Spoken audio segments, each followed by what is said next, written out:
எல்லாம் வல்ல அம்பிகையின் பொற்கமல பாதங்களை அன்புடன் பக்தியுடன் வணங்கி எனது ஆன்மீக உரையை ஆரம்பிக்கின்றேன்.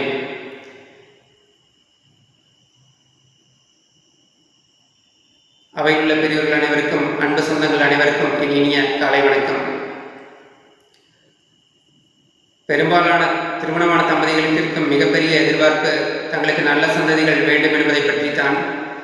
நல்ல சந்ததிகள் அமைய நமது ஆன்மீக பாரம்பரியமும் சாஸ்திரங்களும் கூறும் வழிமுறைகள் என்ன என்பதை பற்றி பார்ப்போம். முதல் வழிமுறை சந்தான கோபாலகிருஷ்ண மந்திரம் என்பது மந்திரம். சந்தான கோபாலகிருஷ்ண மந்திரத்தை கொண்டு பெருமாள் கோவிலிற்கும் பெருமாளுக்கு துளசி அல்லது புஷ்பம் சமர்ப்பித்து பசு வெண்ணெய் அல்லது பழங்கள் சக்தி தக்கவாறு சுவாமிக்கு நைவேத்தியம் செய்து பூஜை செய்து இந்த பிரசாதத்தை தம்பதிகள் தொடர்ந்து நம்பிக்கையுடன் பக்தியுடன் சாப்பிட்டு வர விரைவில் சந்தான பாக்கியத்தை அடையலாம். இரண்டாவது வழிமுறை பசுக்களுக்கு உணவிடுதல். பசுக்களுக்கு உணவிடுதல் என்பது பலவிதமான நன்மையை கொடுக்கும். குழந்தை பாக்கியம் வேண்டியவர்களும் இந்த புண்ணிய காரியத்தை செய்து நன்மை அடையலாம். தங்கள் வீடுகளில் பசுமாடு வளர்த்து கொண்டிருந்தால் அந்த பசுமாடுகளுக்கு வாழைப்பழங்கள் தினமும் தம்பதிகள் இருவரும் கொடுக்கலாம். அல்லது திருக்கோவில்களில் இருக்கும் பசுமாடுகளுக்கு வாழைப்பழங்கள் கொடுத்து அல்லது தீவனங்கள் கொடுத்து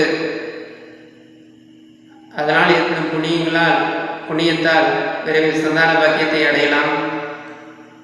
மூன்றாவது வழிமுறை மிக முக்கியமாக கவனிக்க வேண்டிய விஷயம் என்னவென்றால், ஒரு குடும்பத்தில் ஏன் குழந்தை பாக்கியம் தடைபெறுகிறது என்று சாஸ்திரங்கள் கூறுவது என்ன என்றால், ஏதோ ஒரு காலத்தில் அந்த வீட்டில் குழந்தைகள் துன்புறுத்தப்பட்டிருப்பார்கள்.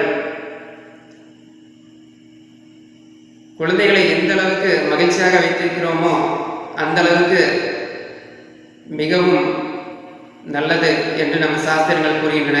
ஒரு குழந்தை தவறு செய்தால் கண்டிப்பாக கண்டிக்கலாம், தவறில்லை. ஆனால் எக்காரணத்தை கொண்டும் மிகவும் துன்புறுத்தக்கூடாது.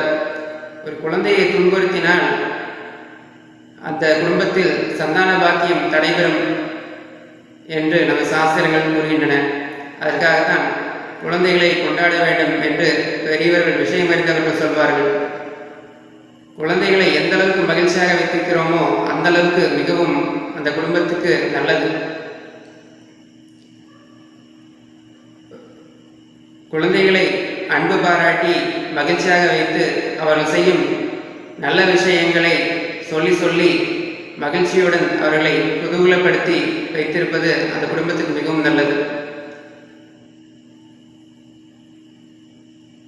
அதனால் நம் வீட்டு பிள்ளைகள் என்றில்லை, மற்றவர்கள் வீட்டு குழந்தைகளை கூட நம்மால் முடிந்த அளவு நாம் சந்தோஷமாக வைத்திருக்கலாம்.